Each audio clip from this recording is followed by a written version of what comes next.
नमो नमः। आदरणीय महानुभावहरू, देव कार्याद्यपि सदा पितृ कार्यम विशिष्यते। देवताभ्यो हि पूर्वं पितृनामाम्ययायनं वरम्। देव कार्य भन्दा पितृ कार्य पहिले गर्नु रे। कारण पितृ प्रसन्न भए भने निसन्देह देव प्रसन्न हुन्छन् र यसै प्रकारले पितृ कार्य अति महत्त्वपूर्ण छ। किनभने पितृको हामी ऋणी भएको हुँदा, अंश भएको हुँदा परम कल्याणकारी मानिन्छ।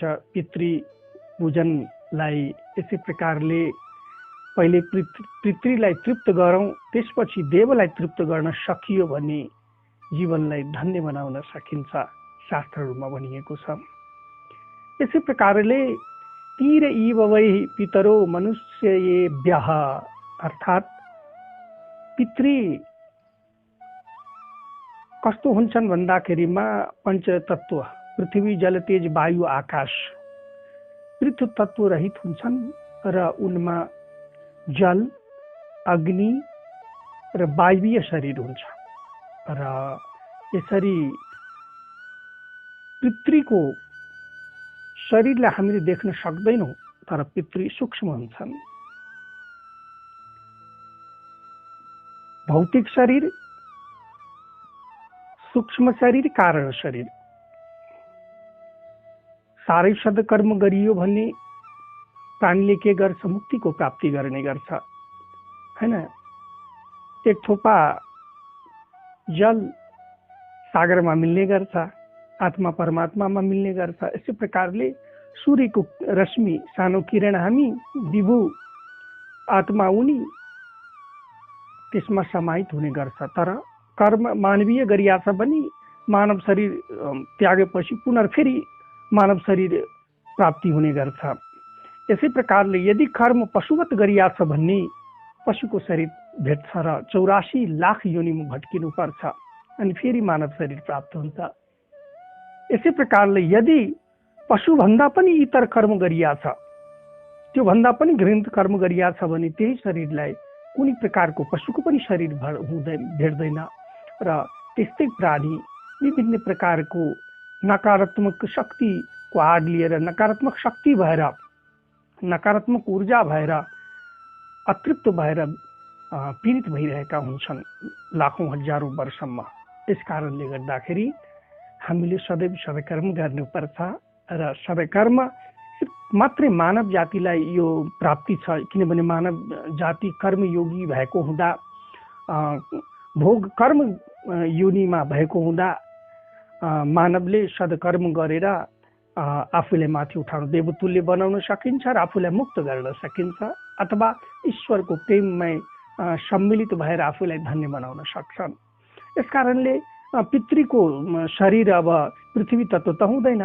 अब हाम्रो शरीर छुटिसकेपछि, भौतिक शरीरमा पृथ्वी तत्व घटिसकेपछि हाम्रो जुन सूक्ष्म शरीर हुन्छ त्यसमा हाम्रो कर्म हुन्छ र त्यसै अनुसारले भावी जन्म अथवा भावी गतिको प्राप्ति हुने गर्छ। र यसै क्रममा के हुन्छ भन्दाखेरिमा हजुरको अब शरीर किन देखिँदैन? पृथ्वी हुँदैन त्यहाँ पितृको शरीरमा, हैन? जल, अग्नि र वायु हुन्छ, वायवीय शरीर हुन्छ।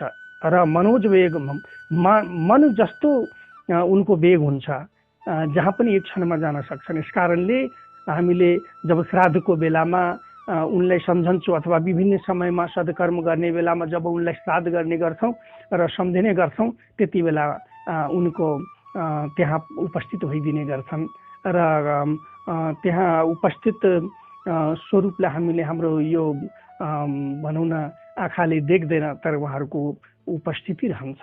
यस कारणले अब निश्चित रूपमा हामीले पितृकर्म गर्नुपर्छ र पितृकर्म त देवताको पूजा भन्दा पहिले गरेकै झन् राम्रो।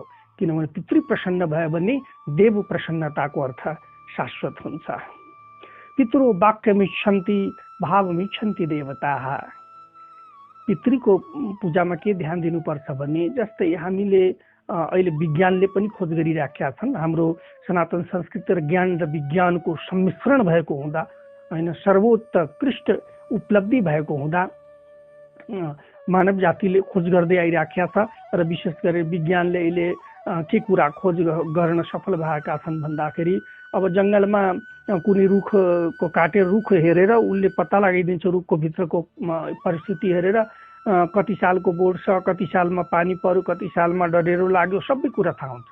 यसै प्रकारले जस्तै भनौँ न हामीलाई एकजना पुरुष कोही अब स्याउ खान्छन् भन्ने पुरुषमा परिणत हुन्छ त्यो स्याउ, कुनै महिलाले खान्छन् भन्ने महिलामा परिणत हुन्छ, कुनै अब पशुलाई दियो भने त्यो पशुमा परिणत हुने गर्छ। त निश्चित रूपमा त्यो स्याउ भन्दा पनि जो बीज छ त्यो भित्र त्यो क्षमता छ जसले आफूमा परिणत गराइदिने गर्छ। त्यसैलाई अहिलेको विज्ञानले जिन भन्छन्, तर त्यो जिन भन्दा पनि अति सूक्ष्म भनौँ पितृको स्वभाव र पितृको कर्म र पितृको चरित्र लुकेको हुन्छ हाम्रो जिनभित्र। यस प्रकारले जब हाम्रो गर्भाधानको अवस्थामा के हुने गर्छ त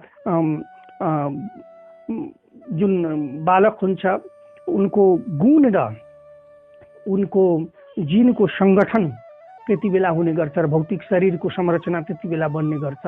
यो सब ग्रह नक्षत्रको प्रभाव त्यति बेला बडा अर्थ राख्ने गर्छ। यस कारणले त्यसै आधारमा ज्योतिष शास्त्रले हरेक मानवको भूत भविष्य वर्तमानलाई भन्न सक्नमा सफल भएका हुन्। यसै प्रकारले अब यस कारणले गर्दा अब देव कार्यमा भाव प्रधानता हुन्छ। भनौँ विधि पूजाहरू खासै पुग्ने पनि हुन्छ, तर भाव भयो भने देवता भावको प्रिय हुन्छ। तर पितृ किन भनेको पितृलाई विशेष रूपमा ध्यान राख्नुपर्ने हुन्छ। पितृ भनेको एक प्रकारको यस्तो ऊर्जा हो जुन ऊर्जालाई हामीले विशेष रूपमा विधिपूर्वक नै प्रक्रियालाई अपनाउनु पर्ने हुन्छ। खास गरेर वाक अर्थात् मन्त्रहरू बोली र प्लस सँगै उनीप्रतिको हरेक प्रकारको जुन हामी समर्पण गर्ने गर्छौँ ती वस्तुहरू हैन समुचित हुनुपर्छ। त्यसको व्यवस्थापन स्वच्छता यिनी कुराहरूमा बडा ध्यान दिनुपर्छ।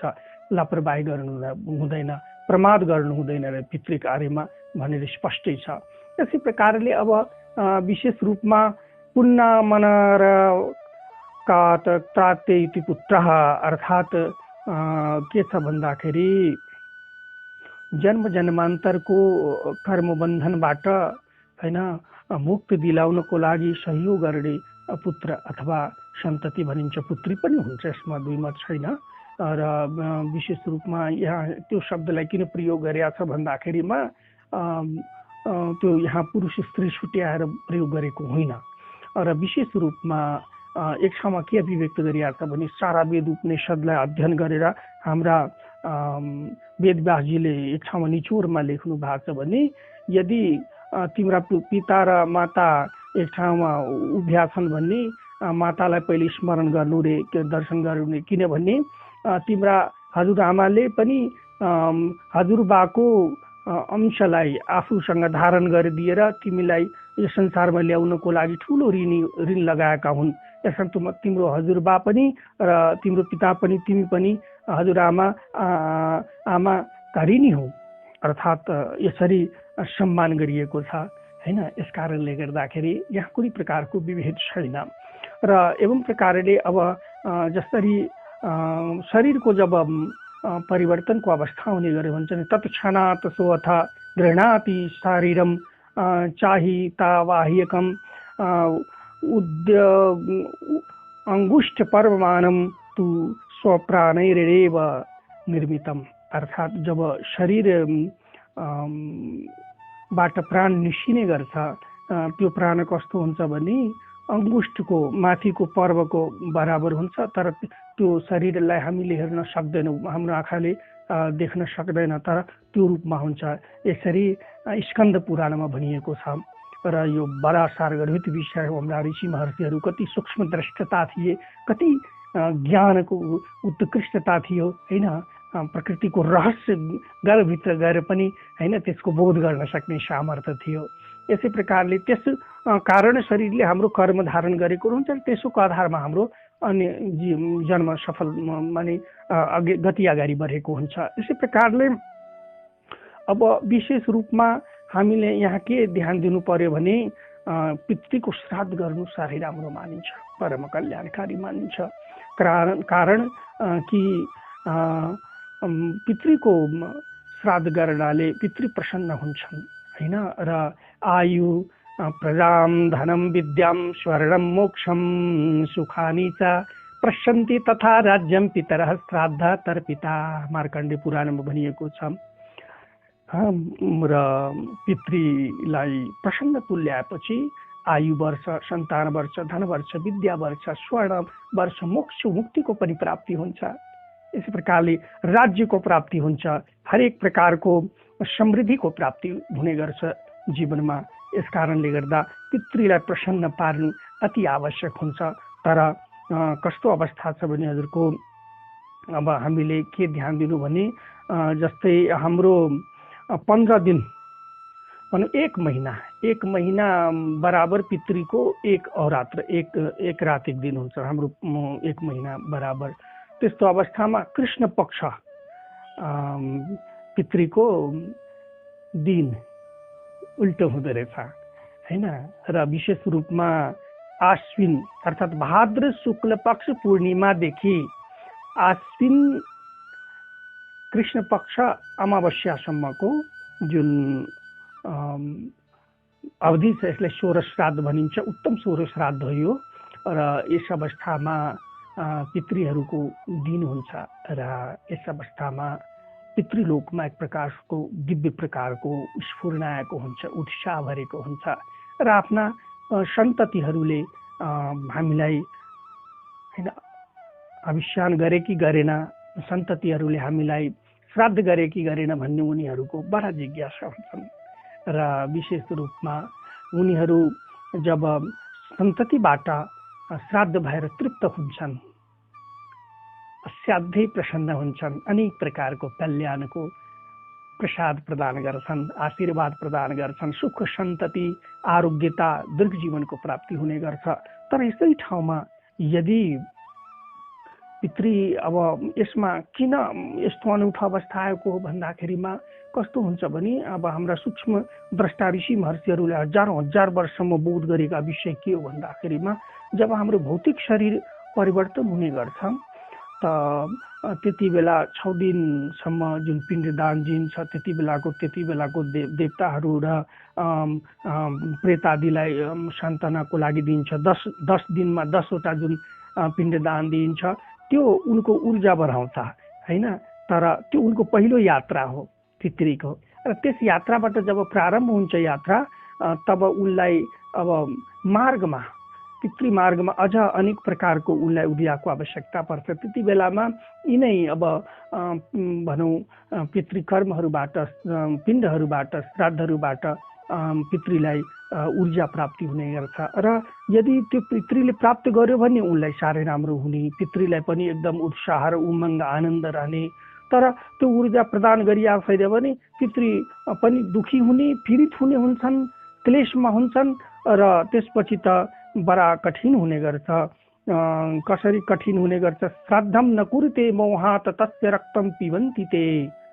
यदि यस पितृलाई यसरी श्राद्ध गरिँदैन भने ब्रह्म पुराणमा भनिएको छ, यस श्राद्ध यदि गरिएन भने त्यस बेलामा आक्रान्त भएर, पीडित भएर, आफै दुखी भएर के गर्छन् भने पितृले आफ्नो आफन्तको हैन रगतलाई पिउने गर्छन्।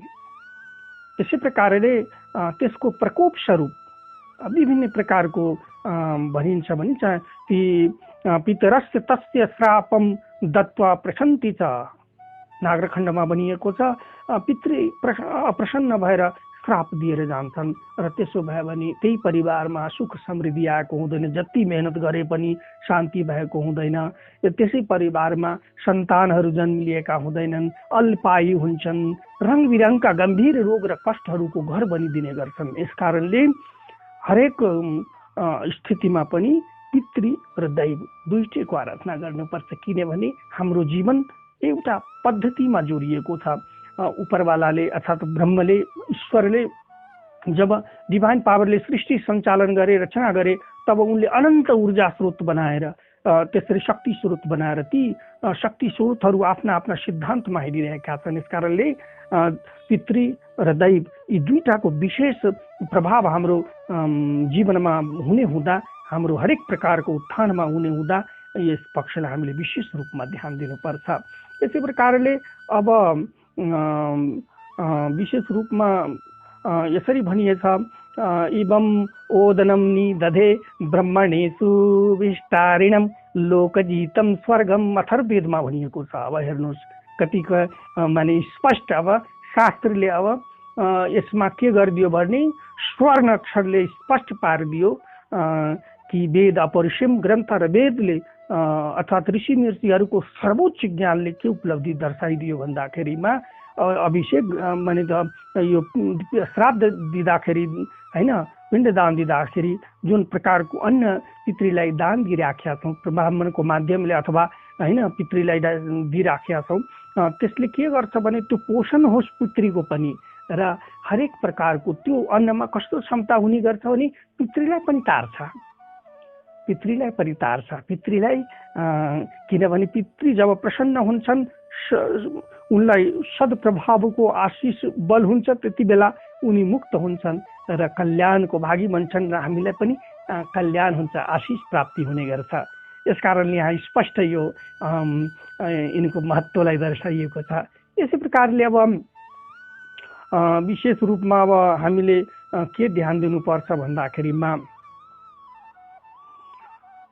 पितृको हरेक सेवा आराधना हामीले छुटाउनु हुँदैन, गर्नुपर्छ। यसमा कुनै प्रकारको आफूलाई हैन भार ठान्नु हुँदैन हैन। अब श्राद्धका विभिन्न अवस्थाहरू छन्, 3, 5, 12 प्रकारका भनिएको छ, तर अब खास गरेर यम स्मृतिमा अनुसार 5 प्रकारको भनिएको छ। त्यसैमा सबै समाहित आइहाल्छन्, नित्य, नैमित्तिक, काम्य, वृद्धि, पारणव हैन। अब विशेष रूपमा नित्य त भइहाल्यो, अब नियमित रूपमा अब गर्छन् कतिजनाले, जलले पनि मात्रै गरिदिए पनि तर्पण यसमा पुग्छ। यसै प्रकारले नैमित्तिकमा विशेष रूपमा अब एकोदिष्ट गरिन्छ, जुन तिथिमा अब क्षय भएको छ त्यसै तिथिमा वर्षमा यसरी अब श्राद्ध गरिन्छ। यसै प्रकारले काम कुनै मनोरथ पुरा होस् भनेर पनि गरिन्छ। यसै प्रकारले अब यसलाई नन्दी श्राद्ध पनि भनिन्छ। यसै प्रकारले अब नै के काम्य भनिन्छ। यसै प्रकारले अब वृद्धि अब जस्तो सन्तान जन्म भएको बेलामा अथवा भनौँ न कुनै विशेष पूजा आराधनाको बेलामा, विवादीको बेलामा जुन श्राद्ध गरिन्छ त्यसलाई वृद्धि भनिन्छ, यसलाई नान्दी श्राद्ध भनिन्छ। यस्तै प्रकारले अब जस्तै अब पितृपक्षले चलिराखेका छन् 16वटा, त्यसै पारण भनिन्छ यसलाई। पितृपक्ष, अमावस्या पर्वको विशेष अवस्थामा पनि यो श्राद्ध गरिन्छ र यसरी जुन श्राद्ध गरिन्छ त्यो मात्र पितृको लागि नै आफ्नै कल्याणको लागि गरिन्छ। यसकारणले यस सुअवसरबाट कहिले हामी वञ्चित आफूलाई हुन दिनु हुँदैन। हेर्नुहोस् कस्तो हाम्रो सनातन संस्कृति कति बलियो छ, कति सारगर्भित छ भन्दाखेरि 15 दिन 16 श्राद्ध भनिन्छ नि, 16 श्राद्धै 16 दिनको एभरेज भन्छ। त यो भनेको कृष्ण पक्ष पितृलाई सेवा गर्ने, त्यसपछि महाशक्ति आदिशक्ति हैन, शुक्ल पक्षदेखि अब हैन दशमी, अब त्यो त पुरै 16 पक्ष नै महाशक्तिको आराधनाको अवसर हुन्छ। महादेवीको जगतको सृष्टिकर्त्री, जगतको जसको एक इच्छाले हैन सृष्टिको सृजन पालन परिवर्तन हुन्छ, उनी आद्य शक्तिको आराधना गर्ने अवस्था हुन्छ। यसै प्रकारले अब हामीले अझ के ध्यान दिनु पर्यो भन्दाखेरिमा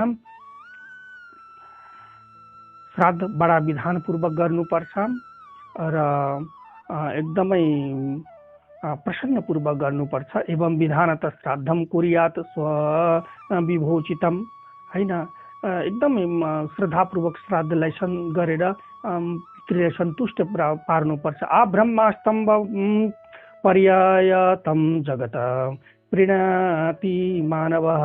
यसरी हामीले श्राद्ध गर्न सक्नु भनेको भनौँ ब्रह्मा लगायत विशेष रूपमा हरेक सूक्ष्मभन्दा सूक्ष्म प्राणीलाई, हर जगतका हरेक प्राणीलाई तृप्त गरिदिने गर्छ श्राद्ध। यस्तो कल्याणकारी र यस्तो महत्त्वपूर्ण अवस्था हो र यसरी श्राद्ध गर्न विशेषै जरुरी छैन। अब जोसँग भनौँ न कुनै प्रकारको अन्नदान गर्ने अब र पितृ श्राद्धमा भोजनहरू खुवाउने सामर्थ्य छैन भने अलिकति अन्न, घिउ, चिनी, नुन आदि दान गरिदिए पनि भयो। त्यो पनि सम्भव छैन भने त्यो दिन घाँस काटेर गाईलाई खुवाइदिए पनि भयो हैन। हेर्नुहोस्, कुनै प्रकारको यहाँ स्वतन्त्रलाई हनन गरेको छैन, यो धनी गरिबको भेदभाव गरेको छैन शास्त्रमा। यसै प्रकारले त्यो पनि छैन भने हात उठाएर पनि गर्न सकिन्छ। र विशेष रूपमा अझ कल्याणकारी अवस्था के छ भन्दाखेरिमा यसरी पिण्डदान दिने क्रममा कस्तो हुन्छ भने अब जस्तै कौवालाई हैन दिन्छ, यसै प्रकारले अब विशेष रूपमा कुकुरलाई दिन्छ हैन पातमा, यस प्रकारले अब देवतालाई दिन्छ, यसै प्रकारले भनौँ कमिलादि जीवलाई दिन्छ, यसै प्रकारले अब त गौलाई पातमा दिन्छ, तर कौवालाई भुइँमा दिन्छ। यसरी सम्पूर्ण प्राणीको तृप्ति हुन्छ, पितृको पनि तृप्ति हुन्छ, दैवको पनि तृप्ति हुन्छ। र यसै प्रकारले अब विशेष रूपमा यस सुअवसरबाट लाभ लिनुमा कहिले हामी वञ्चित हुनु हुँदैन। बडा कल्याणकारी अवस्था छ यो। र श्रद्धात परतरम नान्यत् श्रेष्कर मुदाहृतम तस्मात् सर्वप्रत्नेन श्राद्धम कुर्यादि द्विचक्षणम। के भनिन्छ भने सबै कर्ममध्ये सर्वोत्तम कर्म हो श्राद्ध। यसमा जोसँग छ उसले ठुलो दान गर्छ, छैन भने त मैले अघि चर्चा गरेँ केही गर्नु पर्दैन हैन, हात उठाएर श्रद्धा अभिव्यक्त गरे पनि भयो हैन। यसै प्रकारले यसलाई आफ्नो हरेक प्रकारको सामर्थ्य अनुसारले श्राद्ध गर्नुपर्छ, कर लगाउनु हुँदैन। र यसमा कुनै प्रकारले छोराछोरी भेदभावको कुनै औचित्य नै छैन। यो कतिले भ्रम फैलाएछन् सनातन संस्कृतिमा छोराले मात्रै तृप्ति हुन्छ, छोरालाई मात्रै उद्धार हुन्छ, त्यो पनि छैन। स्पष्ट हो, शास्त्रमा स्पष्ट अभिव्यक्त भएको छ। यसै प्रकारले अब हामीले सदा सर्वदा सबैको कल्याणको कामना गरौँ। पितृदेवहरूको हैन आशिष हामी सबैलाई प्राप्त होस्, पितृको आशिष हामी सबैलाई मिलोस्, जगमा कल्याण होस्। विश्वमा अहिले चलिरहेको विभिन्न प्रकारको संक्रमण, कष्ट हैन, रोगाणु, विषाणु आदि सबै पितृहरूको आशीर्वादले शमन होउन् र पितृसँगै देवको आशीर्वादले पनि यी सबै शमन होउन्, जगमा कल्याण छाओस्। यही प्रार्थना गर्दै, यही कोटि कोटि पितृवर्गलाई नमन गर्दै अब यहाँहरूसँग बिदा माग्न चाहन्छु। पितृदेव्यै नमो नमः।